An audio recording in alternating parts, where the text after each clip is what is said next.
سلامتی ہے، سلامتی ان آنکھوں پہ جو ہدایت پہ نظریں جمائے بیٹھی ہیں، ان کانوں پہ جو ذکر خیر کے منتظر رہتے ہیں اور ان قدموں پہ جو ہدایت کی راہ پہ گامزن ہیں۔ السلام علیکم ورحمۃ اللہ وبرکاتہ۔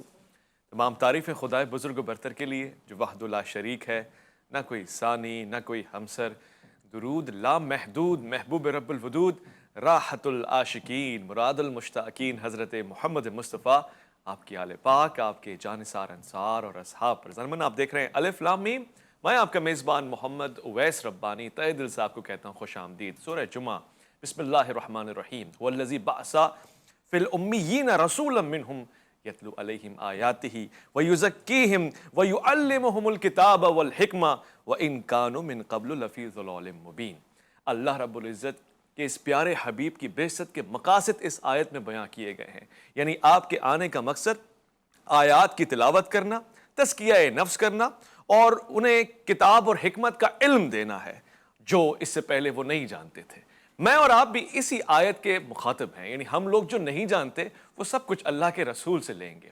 یہ طے ہو گیا کہ اللہ کے رسول نے جو فرمانا ہے وہ اللہ ہی کی جانب سے ہے، لہٰذا اس سے یہ بھی طے ہو گیا کہ جو اللہ رب العزت کے پیارے حبیب کا قول ہے وہ ثقیل ہے، وزنی ہے، اہمیت کا حامل ہے، معرفت کا تقاضا ہم سے کرتا ہے، اور ہم اس بات کے خاص طور سے متوجہ ہونے کے طلبگار رہیں کہ اللہ کے حبیب نے فرمایا ہے تو کوئی بات رائے گاہ نہیں ہو سکتی، بے مقصد نہیں ہو سکتی، کیونکہ انہی کی زبان مبارک سے تو ہمیں قرآن ملا ہے۔ اللہ رب العزت کا یہ صادق اور امین نمائندہ حسین اور جمیل بھی ہے، گفتار میں صداقت میں اور کردار میں امانت داری میں، لہٰذا کسی بھی طور سے ممکن نہیں ہے کہ اللہ کے رسول سے جو آپ لے رہے ہوں وہ آپ کو فائدہ نہ دے۔ ان تمام چیزوں کو جن کو ہم اقوال نبوی کہتے ہیں، احادیث کہتے ہیں، اللہ رب العزت کے پیارے بندوں نے جمع فرمایا۔ ایک دور ایسا گزرا کہ جس میں احادیث پہ پابندی لگی، پھر ایک دور ایسا ہوا کہ جہاں علماء مشائخ نے یہ سوچا کہ احادیث کو جمع کیا جائے اور لوگوں تک پہنچایا جائے، روایات کا سلسلہ بنا، اس سلسلے میں روایات کی سند دیکھی گئی اور معتبر لوگوں نے معتبر لوگوں سے روایات کو جمع کیا۔ اتنی نزاکت کا امتحان تھا کہ جس پہ ذرا برابر بھی اعتبار نہ ہوتا اس سے روایت نہ لی جاتی تھی۔ یہ کیسا سلسلہ ہے، اس کو ہم سمجھنے کی کوشش کریں گے۔ اس سلسلے کو کس نے آگے بڑھایا، اس پہ ہم آج غوطہ زنی کریں گے۔ اہل سنت میں یہ جو صحافتہ ہے، اس سے مراد کیا ہے، وہ کون سی 6 کتابیں ہیں، اور پھر ان کتابوں پہ کیا توجہ ہونی چاہیے، کیا ان کتابوں میں آنے والی ساری روایات صحیح ہیں یا پھر ان سے باہر تمام روایات ضعیف ہیں۔ آج ہم اس میں مکمل غوطہ زنی کریں گے۔ علماء مشائخ تشریف فرمائے، میں اس پروگرام میں خوش آمدید کہنا چاہتا ہوں۔ بہت ہی پیارے، جب بات آتی ہے حدیث کی تو ظاہر ہے جو اسکول آف تھاٹ ہے وہ بھی اہل حدیث ہے، ساتھ ساتھ یہ کہ آپ ہمیشہ اپنی شیریں بیانی سے ہماری رہنمائی فرماتے ہیں۔ مفتی رفیق سلفی، السلام علیکم ورحمۃ اللہ۔ وعلیکم السلام ورحمۃ اللہ وبرکاتہ۔ میں خوش آمدید کہوں گا دوسرے مہمان کو، بڑا دل ہے میرا ان کے ساتھ اور مجھے بڑی خوشی ہے کہ ہمیشہ معتدل انداز سے گفتگو فرماتے ہیں، رہنمائی فرماتے ہیں، قرآن و احادیث کا بڑا گہرا مطالعہ رکھتے ہیں، مفتی وسیم بندگی، السلام علیکم ورحمۃ اللہ۔ وعلیکم السلام ورحمۃ اللہ وبرکاتہ۔ جناب محترم مفتی رفیق سلفی صاحب، احادیث کی ان کتابوں کو کس دور میں جمع کیا گیا اور ان سے کیا علماء نے معنی رکھا، کیوں اس کو جمع کرنے کی نوبت آئی، کیا ہماری اس کی طرف توجہ ہے جتنی ہونی چاہیے؟ آپ نے بہت اچھے ٹاپک کا انتخاب کیا، یہ وقت کی ضرورت بھی ہے کیونکہ قسم قسم کے لوگ حدیث کے انکار میں ملوث ہیں، ہر طرف فتنے ہی فتنے ہیں۔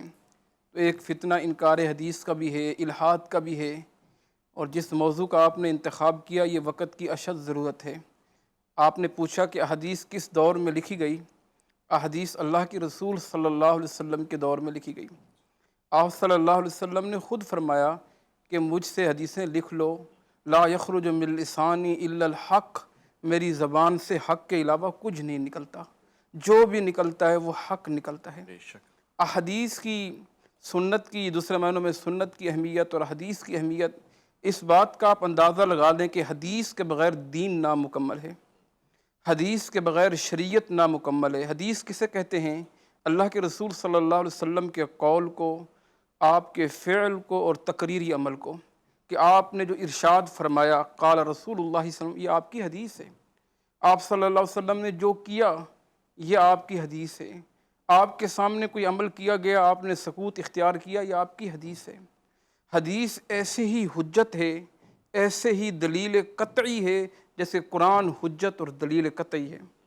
میں بڑی اہم بات کرنے جا رہا ہوں۔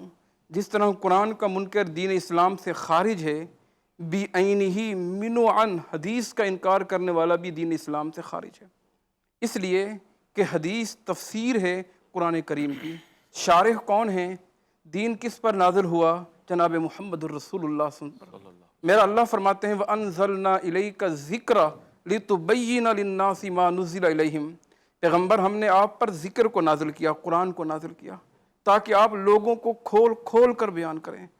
اللہ قرآن کا کام اصول بتانا ہے، قرآن کا کام احکامات بتانا ہے، قرآن کا کام عقیدہ بتانا ہے، حدیث کا کام اس کی تفریح کرنا، اس کی توضیح کرنا، اس کی تبیین کرنا۔ یہ کس کا کام ہے؟ حدیث رسول اللہ صلی اللہ علیہ وسلم کا کام ہے۔ ایک ایک عمل کو صحابہ کرام نے یاد رکھا، یاد کرنے کے بعد امت تک پہنچایا، ایک ایک عمل کو۔ آپ صلی اللہ علیہ وسلم ابو ہریرہ رضی اللہ تعالیٰ عنہ کس طرح یاد کرتے، کہتے تھے میں نے رات کو 3 حصوں میں تقسیم کر دیا تھا۔ ایک حصہ سونے کے لیے کر دیا، دوسرا حصہ اللہ کی عبادت کے لیے کر دیا، اور تیسرا حصہ میں نے حدیثوں کو یاد کرنے کے لیے رکھ دیا۔ جس طرح قرآن کی حفاظت کا ذمہ اللہ نے لیا ہے، اس طرح حدیث کی حفاظت کا ذمہ بھی اللہ رب العزت نے لیا ہے۔ اچھا، اور اس کی میں آپ کو مثالیں دوں گا، کس طرح علماء، جس طرح آپ نے شروع میں کہا، باریک بینی کے ساتھ ایک ایک سند کی، ایک ایک حدیث کی کس طرح انہوں نے نچوڑ کے لی ہے۔ یقین کریں ایسا ہوتا ہے، ایسا لگتا ہے کہ جیسا اللہ رب العزت نے ان سے کام لیا ہے، حفاظت کا، حدیث کی ذمے ان سے کام لیا اور انہوں نے کام کر کے دکھایا ہے۔ سبحان اللہ، سبحان اللہ۔ میں ذکر کر رہا تھا جس طرح قرآن کریم وہی ہے، اس طرح حدیث بھی وہی ہے۔ فرق کیا ہے؟ بڑی اہم بات، قرآن وہی جلی ہے، حدیث وہی خفی ہے۔ قرآن کے الفاظ اور معنی اللہ کی طرف سے ہیں، حدیث کے الفاظ تو جناب محمد الرسول اللہ کی طرف سے ہیں اور معنی اللہ کی طرف سے ہے۔ یہ بات میں کیوں کہہ رہا ہوں؟ اللہ نے فرمایا ما ینطق عن الہوی ان ہوا الا وحی یوحی، کہ نبی علیہ السلام اپنی طرف سے کچھ نہیں فرماتے، جو بھی فرماتے ہیں وہی سے فرماتے ہیں۔ کتنے موقع پر ایک صحابی پوچھ رہے ہیں اللہ کے نبی صلی اللہ علیہ وسلم، اگر میں قتال کروں اور شہید ہو جاؤں کیا میرے گناہ معاف ہو جائیں گے؟ نبی علیہ السلام نے فرمایا نعم، ہاں معاف ہو جائیں گے، الا الدین، سوائے قرضے کے۔ مدعا کیا ہے؟ الان، ابھی ابھی جبرائیل آئے اور مجھے یہ بات بتا کے گئے ہیں، حالانکہ قرآن میں تو نہیں ہے یہ بات۔ اس کا معنی یہ کہ حدیث کو بھی وہی کہا گیا۔ ٹھیک ہو گیا، میں نے آپ کی اس بات کو بطور لطف اور تبرک لیا۔ میں مفتی صاحب کی طرف بھی آؤں گا۔ بے شک شیخ عبدالحق محدث دہلوی فرماتے ہیں کہ احادیث کے اس جمع کے کام میں خاص طور سے سیاستہ میں بہت زیادہ باریک بینی سے دیکھا گیا ہے۔ اس کی خوبصورتی یہ ہے کہ اس کو 2 حصوں میں تقسیم کیا جائے۔ ایک تو وہ معتبر دینی روایات ہیں، اور دوسرا اللہ کے رسول اور ان کے اصحاب کا طور طریقہ اور تاریخی واقعات دونوں اس میں موجود ہیں۔ میں مولانا مفتی وسیم بندگی صاحب سے پوچھوں کہ جیسے کہ مفتی صاحب فرما رہے ہیں، کیا یہ ایسا ہی ہے کہ قرآن کے بعد بلکہ قرآن ہی کے معنوں میں اس کی سند ویسے ہی ہے کہ اِنَّا نَحْنُ نَزَّلْنَا الذِّکْرَ، یعنی ہم نے اس ذکر کو نازل کیا، ہم اس کے محافظ بھی ہیں، تو کیا حدیث کی بھی ویسی ہی حفاظت فرمائی گئی ہے؟ اعوذ باللہ من الشیطان الرجیم، بسم اللہ الرحمن الرحیم۔ وما ينطق عن الهوى ان هو الا وحی یوحی۔ بہت شکریہ۔ دیکھیے، اگر میں یہ کہوں کہ قرآن پاک ہم تک کیسے پہنچا اور ہمیں یہ کیسے پتہ چلا کہ یہ قرآن اللہ کی کتاب ہے اور اس میں جتنی آیات اور صورتیں موجود ہیں یہ اللہ کی طرف سے نازل کردہ ہے، تو ہمارے پاس اس کے اوپر کوئی سند اور کوئی دلیل موجود نہیں ہے۔ ہمارے پاس کوئی وحی نہیں آئی، ہمارے پاس کوئی فرشتہ نہیں آیا، ہمارے پاس ہمیں کوئی الہام نہیں ہوا، تو قرآن کی سند کو ہم کیسے مانتے ہیں کہ یہ قرآن ہے؟ تو قرآن کی سند کو ہم مانتے ہیں اصحاب رسول صلی اللہ علیہ وآلہ وسلم کی زبان اقدس سے آگے منتقل کرنے سے، یعنی قول رسول تھا، وحی الہی اللہ کے پیغمبر پر آئی، اور اس کے بعد اصحاب رسول نے اس قرآن کو نبی علیہ السلام سے سنا اور بحفاظت امت کو منتقل فرما دیا۔ آج قرآن کے حق ہونے پر اگر ہمارے پاس کوئی گواہی ہے، کوئی معتبر ذریعہ ہے، تو وہ اصحاب رسول صلی اللہ علیہ وآلہ وسلم کا وسیلہ ہے کہ جن کے ذریعے ہم تک پہنچا۔ اس کے علاوہ براہ راست ہمارے پاس کوئی ایسی دلیل موجود نہیں ہے۔ اسی طرح جس طرح قرآن ان کے ذریعے ہم تک پہنچا اور تواتر سے پہنچا اور آج ہم مان رہے ہیں کہ یہ قرآن اللہ کی کتاب ہے، اسی طرح نبی علیہ السلام کے جو ارشادات ہیں، جو احادیث ہیں، وہ بھی اصحاب رسول کی زبان اقدس سے ہم تک پہنچی ہیں۔ تو یہ دونوں چیزوں کی جو سند ہے، ہم تک پہنچنے میں، اور جو واسطہ ہے وہ ہیں اصحاب رسول، ان کے ذریعے ہم تک پہنچا۔ بس فرق یہ ہو جاتا ہے کہ قرآن کو ہم مانتے ہیں کہ وحی جلی ہے، وہ اللہ کی طرف سے نازل کردہ ہے، اور احادیث رسول صلی اللہ علیہ وسلم وہ بھی وحی کا درجہ رکھتی ہیں، لیکن وہ فرمان رسول صلی اللہ علیہ وآلہ وسلم ہیں۔ جس طرح قرآن بحفاظت پہنچا، اسی طرح صحیح احادیث جس کا باقاعدہ اہتمام کیا گیا ہے، اور اس کے لیے باقاعدہ ایک علم وضع کیا گیا، اس کے لیے اسماء الرجال کا علم وضع ہوا، اس کے لیے سند کا علم وضع ہوا، اس کے پیچھے لاکھوں مشائخ اور محدثین ہیں جنہوں نے اپنی پوری زندگیاں صرف کی ہیں اور صحیح اور ضعیف یا صحیح اور سقم کو الگ کیا اور صحیح احادیث کا مجموعہ اس امت تک پہنچایا ہے۔ اب رہ گئی یہ بات کہ احادیث ہمارے دین اسلام میں کس حد تک جو ہے وہ اپنا حصہ ڈالتی ہیں یا کتنا وہ پارٹیسپیٹ کر رہی ہیں، اس کو دیکھتے ہوئے اس کی اہمیت ہمارے سامنے آئے گی، اور اس کو دیکھتے ہوئے پھر ہمیں اس کی طرف رغبت بڑھے گی۔ دیکھیے ہمارا جو دین ہے وہ احادیث کے بغیر بالکل نامکمل ہے۔ اس کی وجہ کیا ہے؟ کیونکہ قرآن کے اندر جو انسانی معیشت کو بیان کیا گیا وہ اجمالاً بیان کیا گیا، اس کے جو مبادیات ہیں، اصول ہیں، ان کو مجمل طریقے سے بیان کیا گیا ہے۔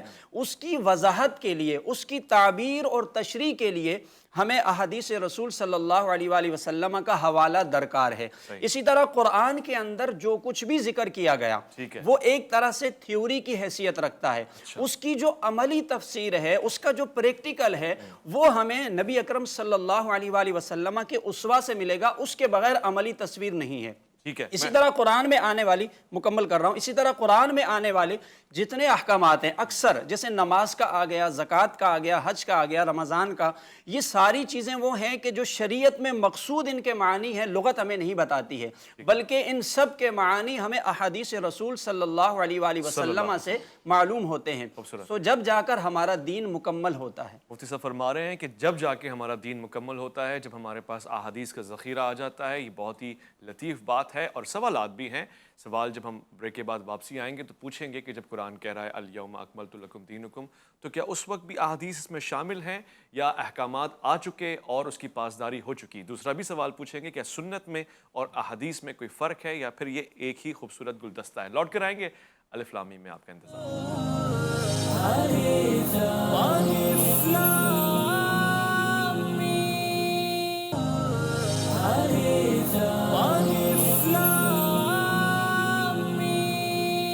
خوش آمدید۔ قال رسول اللہ صلی اللہ علیہ وآلہ وسلم انا رسول الرحمہ ورسول الراحہ ورسول الملاحم۔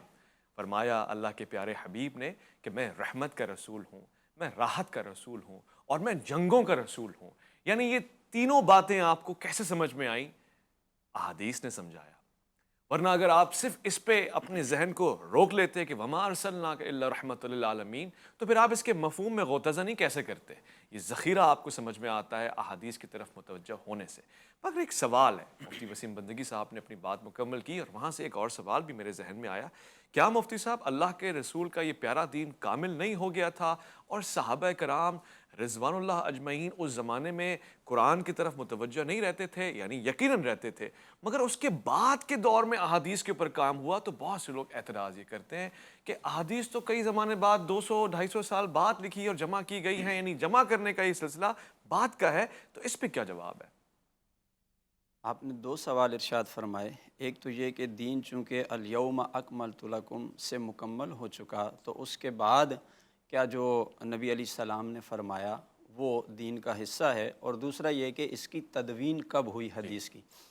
دیکھیے بات یہ ہے کہ قرآن میں اللہ نے یہ خود فرمایا ہے وَأَطِيعُوا اللَّهَ وَأَطِيعُوا الرَّسُولَ، اور اس کے لیے یہ قید نہیں لگائی ہے کہ جب یہ آیت نازل ہو جائے گی الیوم اکملت لکم، سو اس کے بعد اگر رسول کچھ فرمائیں تو ان کی اطاعت نہ کی جائے، بلکہ یہ مطلق ہے کہ رسول جو بھی فرمائیں، جب بھی فرمائیں، وہ دین ہے اور آپ کو اس پر چلنا ہے۔ اسی طرح دوسرے مقام پہ قرآن میں یہ بھی فرمایا وَمَا آتَاكُمُ الرَّسُولُ فَخُذُوهُ وَمَا نَهَاكُمْ عَنْهُ فَانْتَهُوا، کہ رسول جو تمہیں حکم دیں اسے لے لو، اور جس سے وہ منع کریں، روک دیں، تو اس سے آپ پیچھے ہٹ جاؤ۔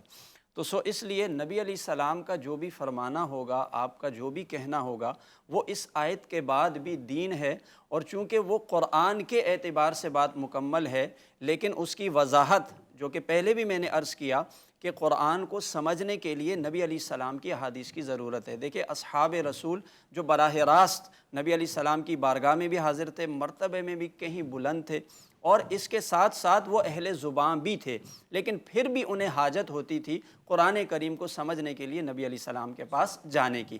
اس لیے آپ جو کچھ فرما رہے ہیں بعد میں وہ اسی قرآن کی وضاحت ہے، اسی کی تفسیر ہے، اور یوں ہی جا کر وہ دین مکمل ہو رہا ہے۔ اور دوسرا آپ نے بہت اہم سوال ارشاد فرمایا کہ جو منکرین حدیث ہیں یا جو احادیث پر اعتراض کرنے والے لوگ ہیں، وہ کہتے ہیں کہ 250 سال 200 سال بعد جو ہے نا احادیث کو مدون کیا گیا۔ یہ بالکل غلط ہے، یہ بات قطعاً غلط ہے، یہ کہیں سے بھی ثابت شدہ نہیں ہے۔ اس کو میں ایک آسان مثال سے سمجھاتا ہوں۔ اگر میں آج کے دور میں بیٹھ کر میں کوئی حدیث کی کتاب مرتب کرنا چاہتا ہوں اور اس کا کوئی نام وضع کرتا ہوں اور اس میں چند احادیث جمع کر لیتا ہوں، تو کیا میرا آج بیٹھ کر چند احادیث کو جمع کرنا یہ اس بات کی علامت ہوگا کہ میں نے 1400 سال بعد احادیث کو جمع کیا ہے؟ بالکل یہ کہنا غلط ہے، چونکہ ہر دور کے اندر محدثین نے جس دور میں وہ پیدا ہوئے اس دور کے حساب سے انہوں نے کتاب کے اندر احادیث کو جمع کیا، وہ اس ہجری کی طرف منسوب ہو گیا کہ یہ اس ہجری میں جو ہے اس زمانے میں آنے والے تھے اور انہوں نے اس زمانے میں کتاب کو لکھ ڈالا۔ تو یہ کہنا بالکل غلط ہے کہ 200-250 سال بعد، کیونکہ ایسی احادیث موجود ہیں جن کے اندر خود جیسے حضرت ابو ہریرہ رضی اللہ تعالیٰ عنہ کا ہے، حضرت انس رضی اللہ تعالیٰ عنہ کا، دیگر ایسے بہت سارے اصحاب رسول ہیں جو نبی علیہ السلام کی احادیث کو لکھا کرتے تھے، جمع کرتے تھے، اور اگرچہ وہ بڑے پیمانے پر لکھنا نہیں تھا لیکن ان کو اللہ نے قوت حافظہ اتنا عطا فرمایا تھا کہ وہ نبی علیہ السلام سے جو سنتے تھے اسے یاد رکھ لیتے تھے، اور پھر وہ احادیث کا اہتمام اتنا زیادہ کیا کرتے تھے کہ جب بھی کوئی حدیث کوئی صحابی بھی پیش کرتا، اگر کسی کو تردد ہوتا تو وہ اس پر گواہی بھی طلب کیا کرتا تھا۔ حضرت عمر فاروق رضی اللہ تعالیٰ عنہ کے زمانہ خلافت میں ایسی کئی واقعات موجود ہیں کہ جب کوئی حدیث پیش کی جاتی تو وہ اس پر اگر شک ہوتا تو وہ وہاں پر گواہ بھی طلب کر لیتے کہ کیا رسول اکرم صلی اللہ علیہ وسلم نے یہ فرمایا۔ تو آپ کے زمانہ اقدس سے ہی احادیث کا سلسلہ رہا، اور تمام احادیث کی سند اصحاب رسول اور پھر نبی علیہ السلام تک جاتی ہے۔ تو یہ کہنا بالکل غلط ہے کہ احادیث کو بعد میں مدون کیا گیا، یہ نبی علیہ السلام کے زمانے سے چل رہی ہیں، نبی اکرم صلی اللہ علیہ وسلم کے زمانے سے ہی یہ سلسلہ چل رہا ہے۔ آپ نے بخوبی اس پہ وضاحت فرمائی ہے۔ مفتی صاحب، ایک اور اعتراض ہوتا ہے احادیث کی اس تدوین کو لے کر، یعنی کوئی ایک شخص یہ کہہ رہا ہے کہ حضور گرامی مدنی ہے اور مکی مدنی زندگی ہمارے سامنے موجود ہے، مگر اگر ہم احادیث کے مشائخ کو دیکھتے ہیں، جمع کرنے والے احباب کو دیکھتے ہیں، اللہ ان کی اس خدمت کو قبول فرمائے، مثلا امام بخاری بخارا سے ہیں، اور صحیح مسلم کے امام مسلم نیشا پور سے ہیں، اسی طرح جامع ترمذی کے ترمذ سے ہیں، اور یہاں تک کہ سنن داؤد، یہ سارے خراسان کے ہیں۔ اس ریجن کا کوئی آدمی نہیں ہے، تو لوگ کہتے ہیں کہ یہ تو بعد کی اور مختلف جگہوں کا کلیکشن ہے، مدینے کا نہیں ہے۔ اس پہ کیا جواب ہے؟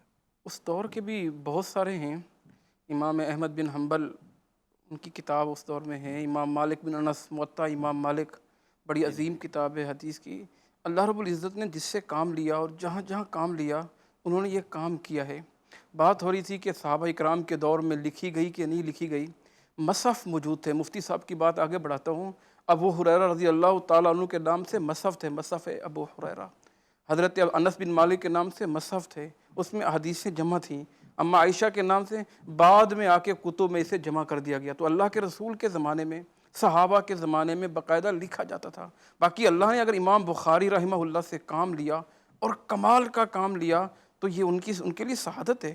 بخارا سے آئے، پھر کتنا عرصہ حجاز میں رہے، اور پھر آپ کی سامعین کی اس کے لیے انفارمیشن کے لیے کہ ایک ایک حدیث کے لیے 3 لاکھ، باقاعدہ 30 لاکھ کا بھی ذخیرہ ہے۔ ایک ایک حدیث کی انہوں نے استخارہ کیا، استخارہ کرنے کے بعد انہوں نے 2 رکعتیں پڑھی ریاض الجنہ کے اندر، اللہ سے دعائیں کی، پھر جا کے حدیث نقل کی اور امت تک پہنچائی۔ خوبصورت خوبصورت۔ مجھے تو یہ بھی یاد پڑ رہا ہے کہ امام بخاری کسی حدیث کو جمع کرنے کے لیے، یعنی ان کا پورا عرصہ 16 سال کا تھا، ایک بھی حدیث کوئی ملتی تھی غسل کرتے تھے، 2 رکعت نماز نفل پڑھتے تھے، اس کے بعد اس کو اور یہ بات علامہ انور شاہ کشمیری نے اپنی کتاب میں لکھی، یہ بات علامہ عینی نے عمدۃ القاری کے اندر لکھی کہ باقاعدہ غسل کیا کرتے، غسل کرنے کے بعد استخارہ کیا کرتے۔ کتنی آپ بتائیں، 30 لاکھ حدیث میں سے بخاری میں کتنی حدیثیں؟ اگر 3 لاکھ بھی لے لیں تو بخاری میں تو 4000 حدیثیں اور تقرار کے ساتھ 7000 کچھ ہیں۔ بغیر تکرار کے 4000، یعنی اتنے ذخیرے میں سے انہوں نے ان 4000 کا انتخاب کیا، اور اس کے متعلق تمام لوگوں کا اتفاق ہوا کہ اصح الکتب بعد کتاب اللہ صحیح البخاری۔ تو احادیث کو باقاعدہ لکھا گیا، اور احادیث کی حفاظت کے لیے اللہ نے لوگوں سے کام لیا۔ معترضین کے اعتراض بے جا اور عبث ہو جاتے ہیں۔ قرآن کریم کی کتنی آیتیں مفتی صاحب ذکر کر رہے تھے، میں آپ کے سامنے 10 آیتیں بیان کر دیتا ہوں۔ جب تک صحابہ اکرام رضوان اللہ علیہ اجمعین نے اللہ کے رسول کو نہیں دیکھا، اس وقت تک نہیں سمجھے۔ قرآن فرماتا ہے فلما قضا زید منہا وطرن۔ اب اس کی تفسیر کیا ہے؟ وہ کس سے شادی کی تھی؟ وہ کس کو طلاق دی تھی؟ وہ مسئلہ کیا ہوا تھا؟ جب تک حدیث نہیں پڑھیں گے آپ کو سمجھ میں نہیں آئے گا۔ قرآن فرماتا ہے اقیم الصلاۃ، نماز کو قائم کریں۔ اقامت الصلاۃ کا طریقہ کیا ہے؟ رکعتیں کتنی ہیں؟ جب تک حدیث نہیں پڑھیں گے کہ صلو کما رأیتمونی اصلی، بات سمجھ میں نہیں آئے گی۔ زکوٰۃ ادا کریں، بھائی کتنی زکوٰۃ ادا کریں، کتنے مال میں کتنی زکوٰۃ ہے؟ جب تک حدیث نہیں پڑھیں گے نہیں سمجھ میں آئے گی۔ قرآن نے عموماً ذکر کیا وَلِلَّهِ عَلَى النَّاسِ حِجُّ الْبَيْتِ، بیت اللہ کا حج فرض ہے، کیسے کرنا ہے، اس کے مناسک کیا ہیں؟ کوئی ہیں منکرین حدیث بتا دیں۔ جب تک حدیث نہیں پڑھیں گے کہ اللہ کے رسول فاطمہ کے بابا یہ کہتے ہوئے نظر آئیں گے کہ خذوا انی مناسککم، مجھ سے حج کا طریقہ سیکھ لو، لعلی لا اراکم بعد عامی ھذا، شاید تمہاری اور میری ملاقات نہ ہو۔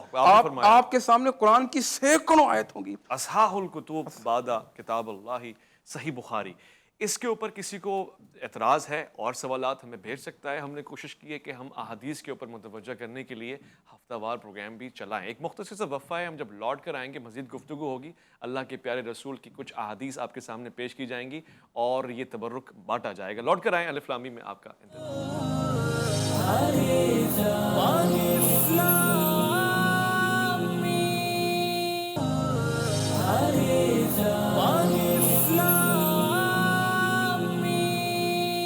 قال رسول اللہ صلی اللہ علیہ وآلہ وسلم انا آکل کما یاکل العبد، میں ایسے کھانا کھاتا ہوں، یعنی حضور ایسے کھانا تناول فرماتے ہیں جیسے بندے تناول فرماتے ہیں۔ اب اس کے کیا معنی ہیں، کیا مفہوم ہے، اس کو کس درجے پہ جا کے سمجھا جائے؟ سطحی معنی اور معرفتی معنی اور رحمانی اور نورانی معنی کیا ہو سکتی ہے؟ یقیناً یہ وہی لوگ بتا سکتے ہیں جو اس کے اوپر عبور حاصل کرتے ہیں، جو اس کے نقطے نقطے پہ صدیاں غور کرتے ہیں اور پھر وہ ظاہر حیثیت رکھتے ہیں۔ ترجمانی بھی وہی کر سکتے ہیں کہ جن کے پاس سند حاصل ہو۔ وہ بہت سے افراد جو احادیث کے اوپر اعتراضات کر جاتے ہیں اور ایک ٹکڑا اٹھا کر اپنا پورا لیکچر ریکارڈ کرا دیتے ہیں، یہ نہیں دیکھتے کہ اس کے پیچھے کتنی محنت ہوئی ہے اور پھر اس کا صحیح موازنہ کیسے ممکن ہو سکتا ہے۔ باخدا اس پروگرام کو کرنے میں علماء کرام کا میرا یہ جو تعاون ہے، یہ بہت بڑا کام ہے، کیونکہ میں سمجھتا ہوں کہ اس وقت الہاد کی طرف لے کے جانے میں جو ایک بڑا دھکا ہے وہ ان احادیث سے دوری یا پھر ان کی غلط ترجمانی اور غلط تفسیر ہے۔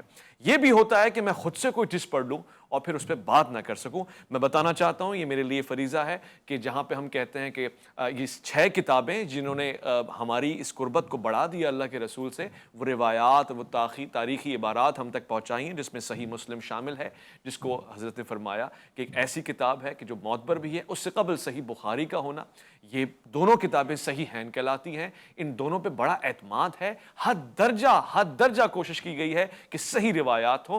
اس کا ہر کسی مطلب نہیں ہے کہ اس میں کوئی ضعیف روایت موجود نہیں ہوگی، مگر وہ مینشن ہوگا کہ یہ روایت ضعیف ہے یا پھر اس کی سند اس طرح سے ہے۔ مگر اس کے بعد بھی سلسلہ ہے، اور اس کے بعد جامع ترمذی ہے، اس کے بعد بھی سلسلہ ہے، سنن ابی داؤد ہے، سنن ابن نسائی ہے اور سنن ابن ماجہ ہے۔ یہ 6 کتابیں معتبر ہیں، مگر اس کا بالکل یہ مقصد نہیں کہ اس کے نیچے مشواہ شریف یا دیگر کتب ایک حیثیت رکھتی ہیں، پڑھائی جاتی ہیں، اور میں بارہا کہہ رہا ہوں کہ اس کو بہت سارے پروگرامز ریکوائرڈ ہیں کہ میں آپ کو سمجھا سکوں اور خود طالب علم کی حیثیت سے سمجھ سکوں۔ میں مفتی رفیق سلفی صاحب کے پاس وہ سوال دہراتا ہوں، کیا سنت میں اور حدیث میں کوئی فرق ہے؟ یعنی سنت ہم عام طور سے کہتے ہیں کہ رسول صلی اللہ علیہ وآلہ وسلم کا عمل ہے، حدیث قول ہے، اور یہ ہو ہی نہیں سکتا کہ اللہ کے پیارے کا حبیب کا قول کچھ اور ہو اور فعل کچھ اور ہو۔ مگر اس کو ہم نے توڑ کیوں لیا؟ سمجھنے کے لیے حدیث کو الگ لیا ہے اور سنت کو الگ لیا ہے؟ لغوی معنی تو دونوں کے مختلف ہیں، حدیث کا معنی الگ ہے اور سنت کا معنی الگ ہے، لیکن اصطلاحی معنی کے لحاظ سے دونوں ایک ہی ہیں۔ سنت بھی وہی کہتے ہیں ما ورد عن النبی صلی اللہ علیہ وسلم من قول او فعل او تقریر، جو اللہ کے رسول سے وارد ہو، چاہے قولی، فعلی یا تقریری۔ اور حدیث کا معنی بھی یہی ہے جو اللہ کے رسول سے وارد ہو، اصطلاحی طور پر اور لغوی طور پر الگ الگ معنی ہیں۔ سنت اور حدیث میں اصطلاحی طور پر کچھ بھی فرق نہیں ہے، سنت بھی حدیث ہے اور حدیث بھی سنت ہے۔